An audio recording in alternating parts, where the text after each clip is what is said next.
兄弟们，海马斯又出手了。在当天最惨烈的巴赫穆特战场，乌军是声称直接打掉了俄军的旅级指挥部，至少有20名俄高级将领倒在了海马斯的炮火下。那么这件事儿是真的吗？海马斯的出场是否代表着乌军即将在巴赫穆特发起大反攻呢？咱们接着往下看。早在5月21号，瓦格纳首领普里戈金就发布视频称，俄军已经完全占领了巴赫穆特，我们彻底控制了整座城市。但是经过乌军最近的行动和咱们上一期的分析巴赫穆特的战况显然并未结束，乌军还在牢牢占据着巴赫穆特的外围区域。其中最大的变数呢，就是作为攻占巴赫穆特主力的瓦格纳集团，在宣布占领该地后，决定回到后方休整，将守卫城市的责任移交给俄罗斯正规军。没办法，巴赫穆特这座绞肉机已经投进去太多的瓦格纳士兵了。英国防部美国智库战争研究所在经过统计后发现，在巴赫穆特战死的瓦格纳士兵人数已经高达了4万多人，这相当于瓦格纳在巴赫穆特每前进100米就得战死几十号人。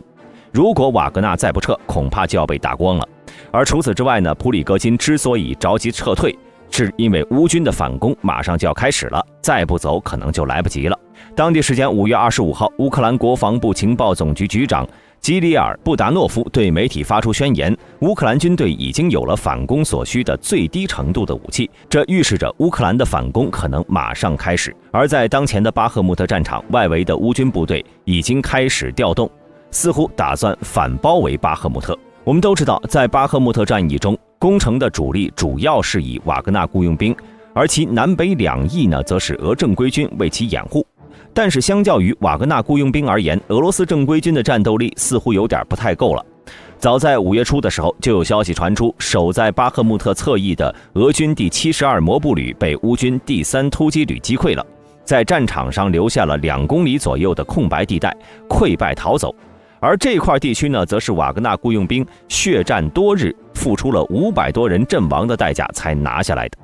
这次72摩步旅招呼都不打一声的溃逃，也充分让瓦格纳意识到自己身边的队友是根本不可靠。因此，瓦格纳首领普里戈金也只想着尽快拿下巴赫穆特，然后撤回后方休息，尽早的远离这些队友。而乌克兰方面呢，则是借此发现了反攻巴赫穆特的战机。毕竟就目前的形势看，在巴赫穆特的俄军依然是以瓦格纳雇佣兵为中间来进行巷战，但巷战的伤亡率实在是太高了。为了避免出现过大的损伤，乌军开始倾向于在南北两翼发起攻击，优先打击战斗力较弱的俄军正规军，试图反包围巴赫穆特。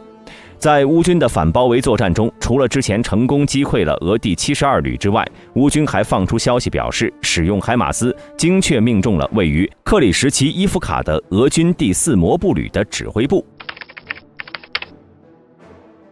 这次炮击中呢，包括了俄军第2集团军副司令、第4摩步旅的旅长、旅参谋长、一位副师长在内的20多名高级军官均被炸身亡，该旅副旅长则身受重伤。其中这个第4摩步旅是2014年12月12号在卢甘斯克阿尔切夫斯克市组建，并且被授予战旗。该旅是在原蝙蝠侠快速反应部队的基础上组建的，另外吸收了勇士营、敖德萨营、第16国土防卫营、龙卷风营等其他几个大大小小的武装。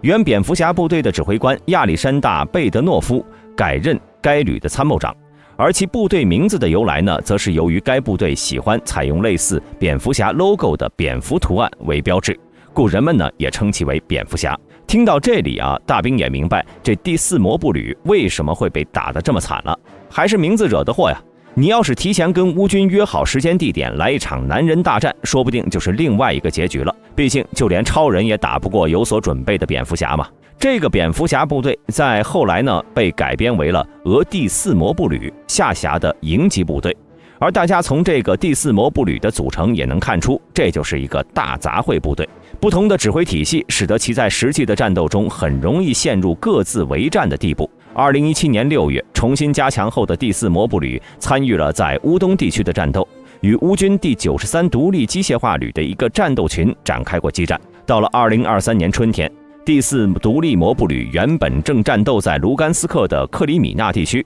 后来因巴赫穆特城郊的俄正规军需要休整轮换，所以呢又被紧急的抽调去接管阵地，最终被乌军海马斯给端掉了。对于乌军的战报，俄军方面呢也罕见地承认了这一次的损失。俄国防部称，身在前线的第4摩步旅指挥官维亚切斯拉夫·马卡罗夫上校亲自指挥战斗，击退了2次乌军进攻。该旅击毁了乌方3辆坦克、4辆步战车和2辆装甲车。在击退第3次进攻时，马卡罗夫受重伤，在撤离时牺牲。另外，阵亡名单中出现的俄军第2集团军，实际上就是此前的卢甘斯克民兵，在俄乌战争爆发后被改编为俄军近卫第2集团军。相应的，此前的顿涅斯克民兵则是被改编为近卫第1集团军。至于第3集团军呢，则是在开战后由大量的俄志愿兵组建，战力是要比第1、第2集团军差很多。本次阵亡的第2集团军副司令叶夫根尼·布罗科夫主要是负责政治工作，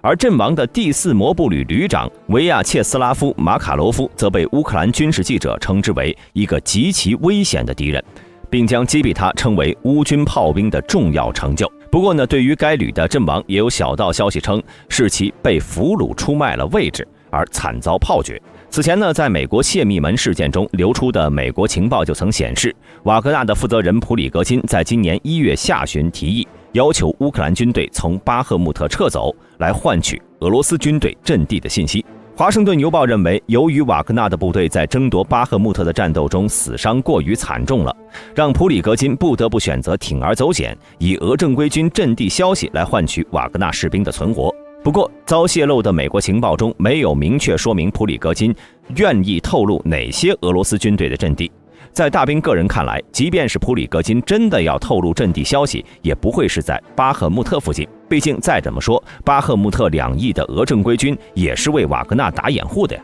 一旦这些地区被乌军打下，瓦格纳就再也别想守住巴赫穆特了。不过在当前俄军已经占据了巴赫穆特大部分区域的情况下，乌军也改变了战术，其主要目标已经从防守变成了进攻，打算摧毁俄军兵力集中地，并且从南北两侧突破包围该市，而不是进行正面攻击。这也是瓦格纳首领普里格金最为恐惧的。乌军在巴赫穆特南北2个方向发动的前行反击，若推进速度较快，确实可以将攻击乌市中心的瓦格纳包饺子。不过大兵个人还是坚持之前的观点认为乌军应该不会在背靠俄罗斯大后方的顿巴斯地区和俄军进行硬碰硬的攻坚战。而此前乌军发言人对巴赫穆特反攻的说法，更有可能是在声东击西。当然，如果巴赫穆特的俄正规军崩溃速度过快，那么我想乌军呢也不会放过乘胜追击的机会。而就在此前乌军2次打击巴赫穆特俄正规军的战果来看，这个机会呢似乎还不小。毕竟对于乌克兰而言，每一寸土地都是不可以丢失的。乌陆军总指挥希尔斯基最近就表示，乌军将会继续向巴赫穆特的软肋侧翼推进。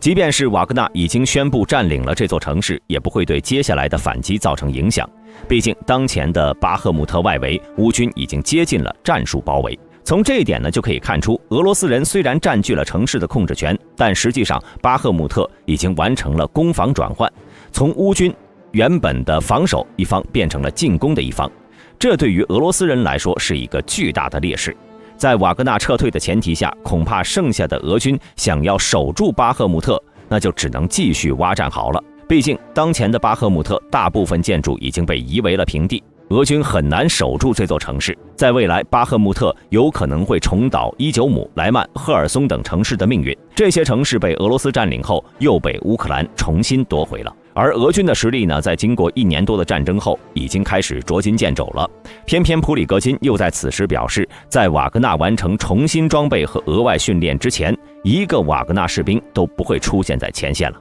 此时最接近巴赫穆特的俄罗斯部队可能无法填补瓦格纳的前线角色，因为在他们当中呢，既有最新征召的新兵，也有从卢甘斯克和顿涅茨克人民中征召的民兵。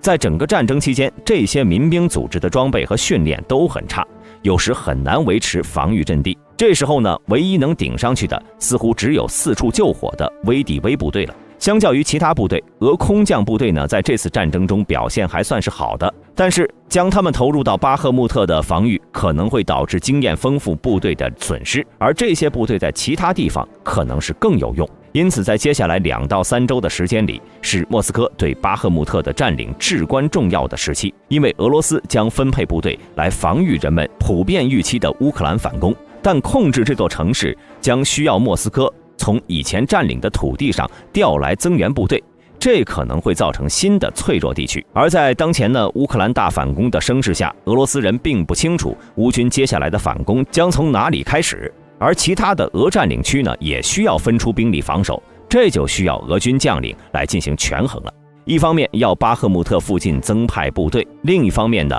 要确保如果在其他地方开始反攻，他们增援前线其他地区的能力要保持不变。而这次乌克兰反攻所取得的战绩，也将决定未来西方对乌克兰的支持力度。最近已经有一部分美国官员认为，乌军在战场上获得的成功，对美国国会继续批准军事援助计划非常重要。大家认为乌克兰会在巴赫穆特发起反攻吗？欢迎在下方的评论区留言。喜欢本频道的朋友，请点击下方的订阅按钮。我们下期再见。